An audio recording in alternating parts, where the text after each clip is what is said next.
Bonsoir à tous et bienvenue dans ce journal.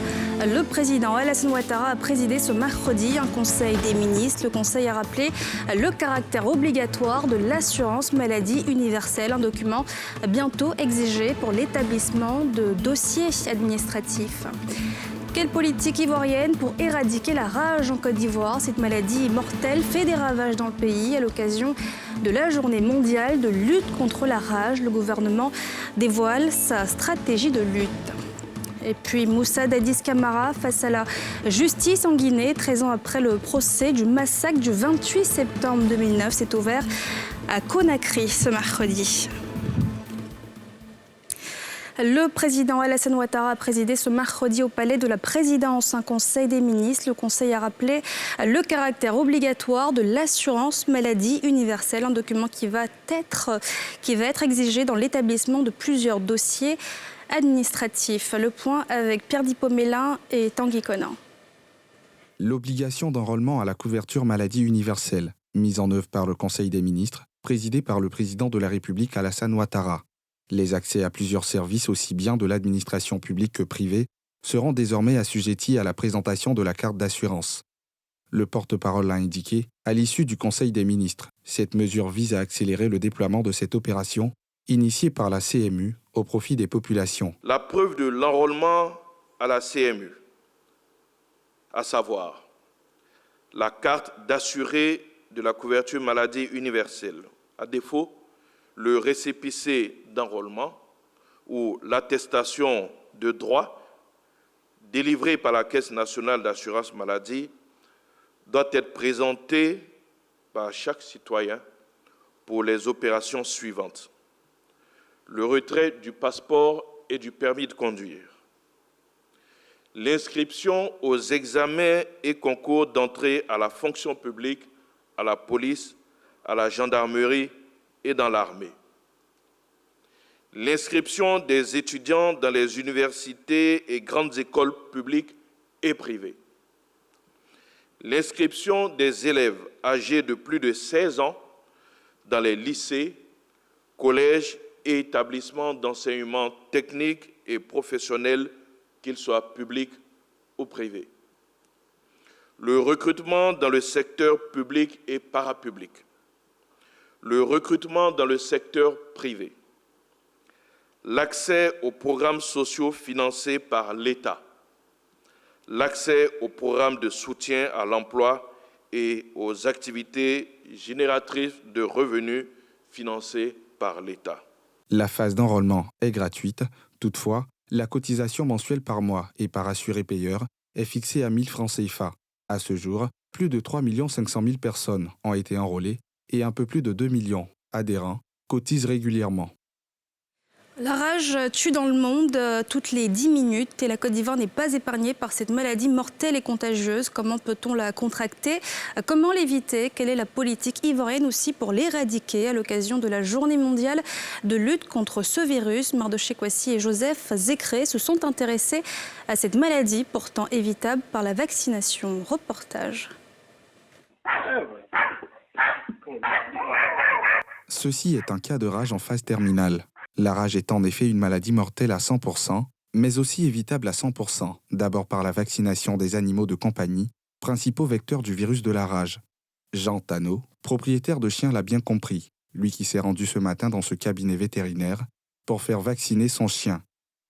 L'animal est immédiatement pris en charge par les professionnels de cet établissement. Ce que nous on fait, c'est de prévenir cette maladie à travers la vaccination contre la rage chez le chien et sur les autres animaux de compagnie. Nous essayons de sensibiliser la population pour venir vers les vétérinaires pour pouvoir faire cette vaccination. Il est important de faire régulièrement vacciner son chien pour éviter les maladies telles que la rage et autres maladies. Et pour booster la lutte contre cette maladie, le gouvernement ivoirien a mis en place une politique décennale qui vise à l'horizon 2030 à éradiquer la rage.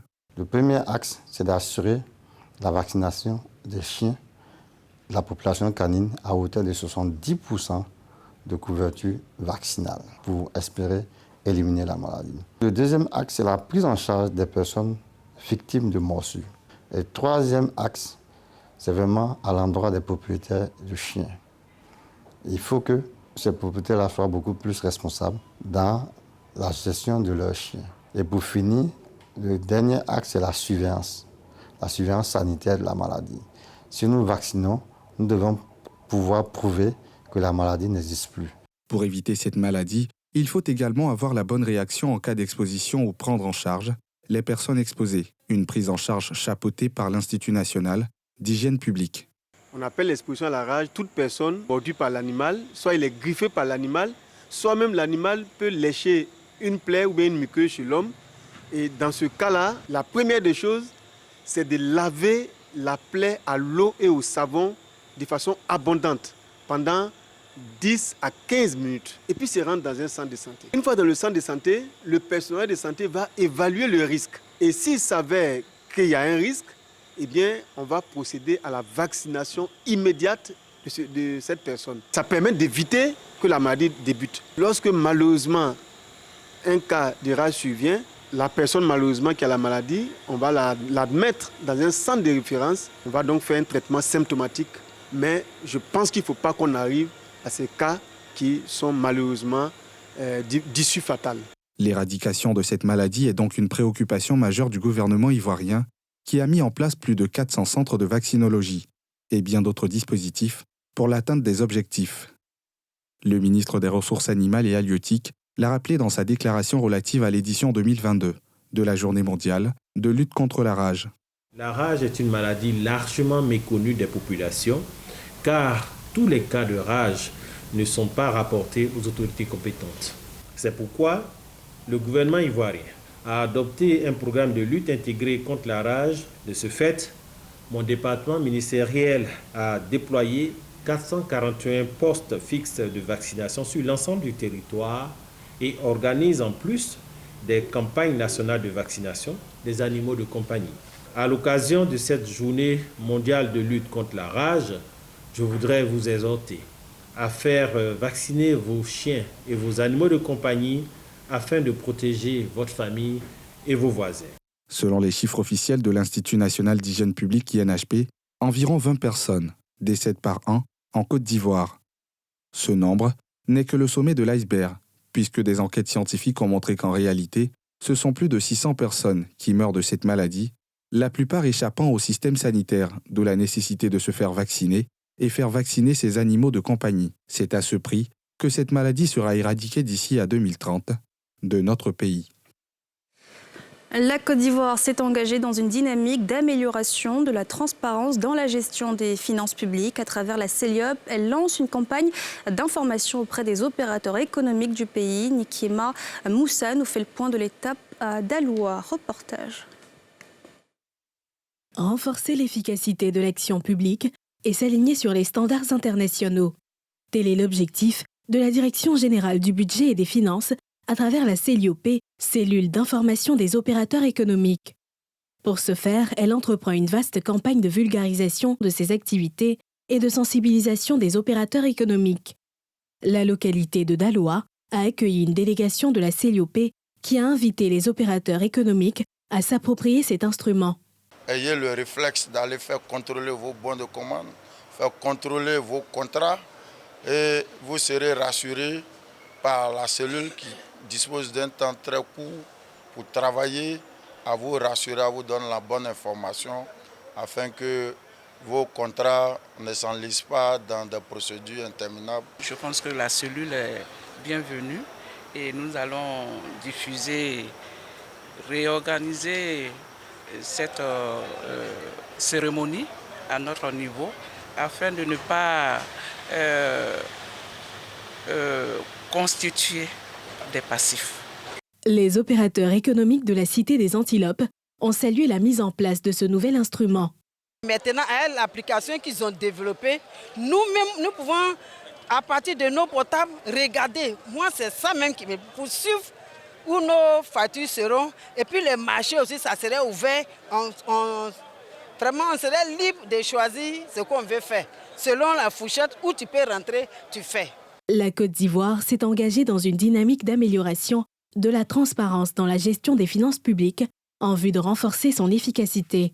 La cellule entend marquer sa présence auprès des prestataires de l'État et autres opérateurs économiques sur toute l'étendue du territoire ivoirien.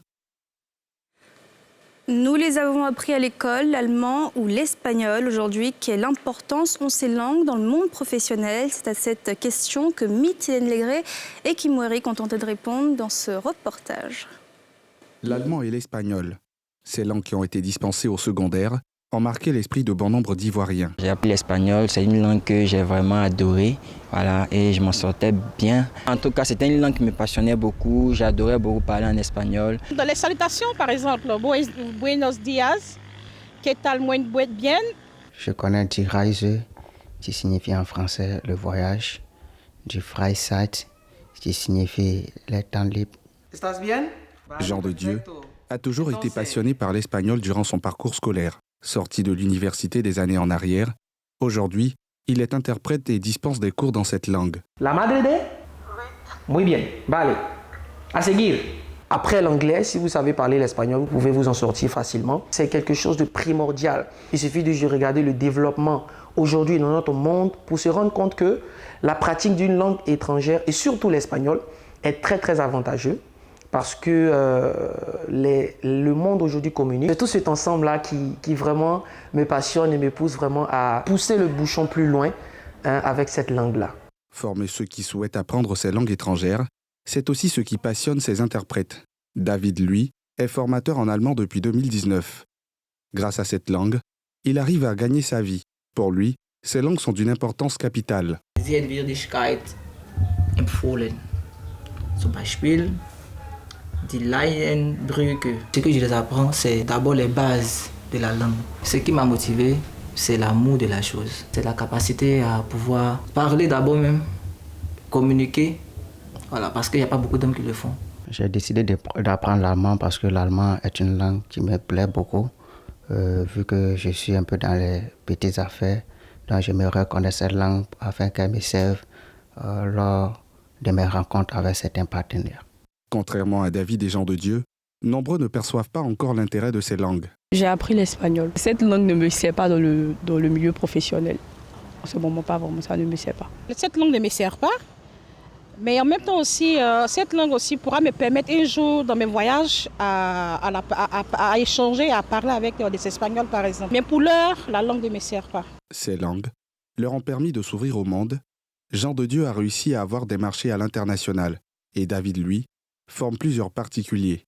Leur souhait est que tous les élèves, encore sur les bancs de l'école, y accordent beaucoup d'intérêt.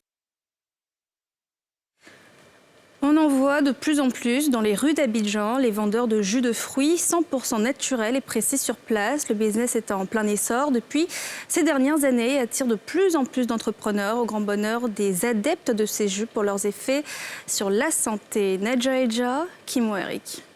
Cette terrasse, avec des chaises et tables, n'est pas une buvette classique. Dans cet espace, Sylvia Nguessan commercialise uniquement des produits à base de légumes et de fruits.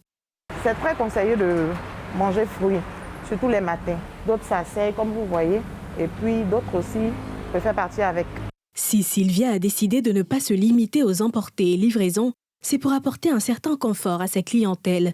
Il faut emmener le client à se sentir chez lui, dans son local.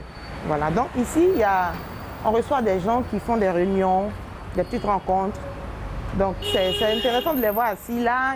Pour extraire le jus des légumes et des fruits, Sylvia utilise des machines électriques, tandis que d'autres utilisent des presseurs naturels.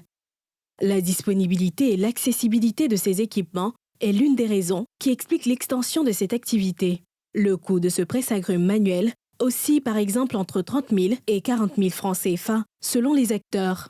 Un business qui attire et nécessite de se lever aux premières heures de la journée. À 6 heures, si on a déposé la table, ça commence. Et les clients, tu peux venir, ils sont pressés le matin, ils sont pressés par le travail. Ils en prennent et puis ils vont au travail. Produits périssables, l'idée des bars et points de vente de jus répond à un souci de valorisation des fruits sur le marché. Ces commerces sont ouverts toute l'année, mais les produits choisis dépendent quelquefois de la saison. Actuellement, c'est la période de mandarine. Donc quand vous arrivez ici, vous allez trouver le jus de mandarine. Il y a le jus d'orange de tout le temps, même s'il n'y a pas orange, mais ici, orange ne manque pas. Il y a toujours le jus d'orange. Actuellement, il y a le pamplemousse parce qu'à un moment, c'était en rupture. Selon les premiers à s'y être investis, si ce business nourrit son homme, il est de moins en moins rentable à cause de l'affluence de nouveaux acteurs. C'était vraiment une activité qui peut nourrir son homme. Tu peux faire quelque chose, mais tout le monde fait déjà ça. Voilà. Et puis le coût des fruits aussi devient très, très élevé. Donc on suivit quand même. Pour les clients, ces jus de fruits frais et 100% naturels sont source de vitalité et de bonne santé. Moi, j'ai l'habitude d'en prendre justement parce que c'est naturel déjà. Et sur la route, c'est déjà bon de se désaltérer sur la route lorsqu'on a soif. Pas besoin d'acheter les sachets parce qu'on ne sait pas, les sachets, ce sont des eaux peut-être de maison, tout ça. Donc moi, je préfère ce qui est naturel. Et c'est ce qui est conseillé au moins pour 16 heures, 10 heures pour moi. Ouais, c'est déjà bon pour nous parce que nous qui avons souvent quelques petits bobos, voilà, comme peut-être on peut dire attention aux tout ça, donc on a besoin de ça quand même pour se galvaniser dans la journée. Les experts de la santé ne cessent de le dire, la consommation de fruits est bénéfique pour le corps humain.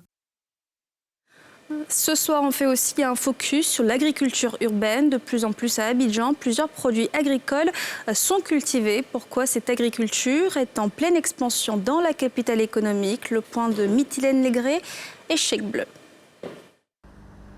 Sur cette parcelle, des plants de salade, de tomates, d'aubergines, de persil et d'oignons en plein cœur d'Abidjan. Derrière ces plantes, un jardinier, Issouf. Ça, c'est le grain de basilic, là, tu vois, non? Donc, on lance le grain comme ça. Donc, quand ça devient un peu gros maintenant, et maintenant, on commence à planter maintenant. Depuis un an, il cultive ici ses produits maraîchers. Ici, quand on fait, on va le marcher vite. Voilà, c'est pour cela qu'on fait en ville. Voilà. Et si on fait un peu loin, pour que les clients se déplacent pour aller payer, c'est plus de transport. Mais quand c'est tout près ici, c'est moins de transport. À Abidjan, ils sont nombreux à travailler la terre. Un engouement qui s'explique par un rendement et une vente rapide des produits récoltés. Pour la salade, c'est dans les 35 jours ou 40 jours qu'on récolte. Pour la colombe, c'est 45 jours. Bon, le rendement pour le village, ça dure plus que pour Abidjan. La terre de là-bas, c'est pas agir plus que ça. Donc c'est pour ça que nous, on est venus à Abidjan pour essayer pour voir aussi. Si ces espaces verts fleurissent de plus en plus dans la capitale, c'est parce qu'ils sont quotidiennement entretenus. Par jour, chaque plante reçoit une bonne quantité d'eau pluviale. De quoi générer de beaux fruits et légumes. Quand on commence actuellement comme ça, les femmes disent non qu'à cause des vacances, voilà, la rentrée, tout ça là, voilà. Donc ça fait que ça ne marche pas trop. Maintenant, dans les mois de carême, ça marche beaucoup. Les mois de carême. Ou bien après ce temps-là, on va vers décembre, janvier, un peu vers là-bas aussi, ça marche un peu. Mais l'une des plus grandes difficultés auxquelles restent confrontés ces agriculteurs urbains, c'est l'achat des engrais dont le coût est quelquefois hors de portée. Par exemple, tu plantes les salades, souvent les feuilles deviennent rouges. Et il y a les poudres, quand on pompe avec ça, les feuilles qui sont rouges là, ça devient sec. Donc ça ne peut pas déranger les plantes. Voilà. Au moins ça a plus les engrais pour traiter avec ça. Voilà, c'est ça qui nous gêne pour le moment. En Côte d'Ivoire, les jardins potagers, notamment en zone urbaine, sont tenus par des ressortissants de la sous-région. Cette agriculture est complémentaire à l'agriculture rurale pour l'approvisionnement des marchés en produits vivriers. 2 matchs, 2 victoires, c'est le bilan des éléphants au terme de la trêve internationale où ils ont livré 2 matchs amicaux. Le premier samedi dernier contre les éperviers du Togo, soldés par un score de 2-1. Et le second hier face à la Guinée où ils se sont imposés 3-1. 2 victoires avec un retour gagnant de Seko Fofana salué par le public ivoirien. Salif Yadekoué, Mathurin Badé. Samedi dernier, les éléphants footballeurs se sont imposés face aux éperviers du Togo sur le score de 2-1 lors d'une rencontre amicale internationale au stade Robert Diochamp de Rouen, en France. Pour le second match, mardi soir à Amiens, toujours en France, les pachydermes ont terminé le match avec 3 réalisations contre 1 pour le Sili national de Guinée. Parmi les buteurs figure le nom de Seko Fofana. Le public ivoirien salue ces 2 performances, mais pense qu'il reste beaucoup à faire. La défense, ce n'est pas encore ça. Le milieu, on commence à retrouver quelque chose de bon avec un milieu qui devient offensif avec l'arrivée de Seko Fofana. On voit que déjà là, Sangara avec Kessié, ils peuvent relayer déjà, donner à Seko, tu vas distribuer. Mais à l'attaque, déjà, les ailiers ne répondent pas. Les ailiers ne répondent pas parce que l'attaquant de pointe est là, mais il ne reçoit pas de ballon de la part des ailiers. Donc c'est le milieu, généralement c'est les milieux qui font que l'attaque marque. Donc il faut qu'on trouve déjà des ailiers qui peuvent finir des actions pour donner chose à l'attaquant de pointe. En ensemble, c'était bon, mais on a beaucoup encore à donner. Le retour de Seko Fofana a fait vraiment du bien aux éléphants. Il nous fallait vraiment un bon milieu. Dans le même élan, les journalistes sportifs se réjouissent des 2 sorties des éléphants. On a pu le constater sur les 2 matchs, l'effectif a changé. Je pense qu'aujourd'hui, il a une idée des 25 et 30 personnes sur lesquelles il peut compter. Donc pour moi, ça, c'est une satisfaction. Et derrière aussi, je trouve dommage que chaque fois, on est à marquer des buts et on n'arrive pas à rester concentré jusqu'à la fin. Vous voyez, sur les 2 matchs, on a encaissé des buts en fin de jeu. Et c'est la triste note qu'on peut retenir pour ces 2 rencontres. Au niveau comptable, c'est une très bonne chose de repartir avec 2 victoires. Ça va reconforter les joueurs dans leur approche et surtout l'entraîneur dans son approche tactique. Preuve qu'on gagne, on arrive à gagner. Après maintenant, il va falloir donc faire les ajustements qui nous permettront d'être constants. 2 matchs test pour Jean-Louis Gasset et ses hommes, qui occupent la 9e place africaine dans le traditionnel classement de la FIFA. La Côte d'Ivoire est la 52e mondiale. Dans l'actualité internationale, je vous le disais en titre, Moussa Dadis Camara face à la justice en Guinée. Le procès du massacre du 28 septembre 2009 s'est ouvert, ce jour où les forces de l'ordre et notamment la garde présidentielle ont tué plus de 150 opposants et violé une centaine de femmes, des victimes qui espèrent voir la justice prévaloir. Pierre Dipomela. C'est un procès historique pour les Guinéens et un soulagement pour les victimes des massacres du 28 septembre 2009 qui ont été mis face à leurs présumés bourreaux. L'ex-chef de la junte guinéenne et plusieurs de ses collaborateurs au moment des faits ont été mis aux arrêts et emprisonnés 24 heures avant l'ouverture du procès, malgré les arguments de la défense pour leur éviter une privation des libertés. Nous avons présenté de la jurisprudence, nous avons développé tous les arguments, nos clients étaient satisfaits, nous-mêmes nous étions satisfaits parce qu'en réalité, ils ne doivent pas être privés de la liberté. Ce matin, nous nous sommes déployés à persuader M. le procureur, ses substituts, qu'ils sont partis au procès comme nous et qu'à la veille d'un procès, on ne peut pas appeler les accusés, leur dire, bon écoutez, on vous envoie en prison, il n'y a aucun type de détention, mais hélas, nous avons été incompris. Pour les victimes, ce procès permettra de mettre la vérité au grand jour. La vérité qui approche.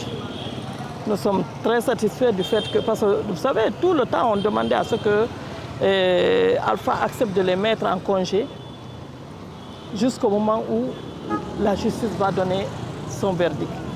Aujourd'hui, c'est le moment. Ils sont à la maison centrale. Je pense qu'on commence à avoir la vérité. Espérons que ça va aller. Cette vérité, toute la Guinée va la prendre. Le 28 septembre 2009, les bérets rouges de la garde présidentielle, des policiers, gendarmes et miliciens avaient fait couler le sang en réprimant un rassemblement de dizaines de milliers de sympathisants de l'opposition réunis dans un stade de la banlieue de Conakry pour démontrer pacifiquement leur force et dissuader Moussa Camara de se présenter à la présidentielle de janvier 2010. Et voilà, c'est la fin de ce journal. Merci de l'avoir suivi. Excellente suite de programmes sur la nouvelle chaîne ivoirienne.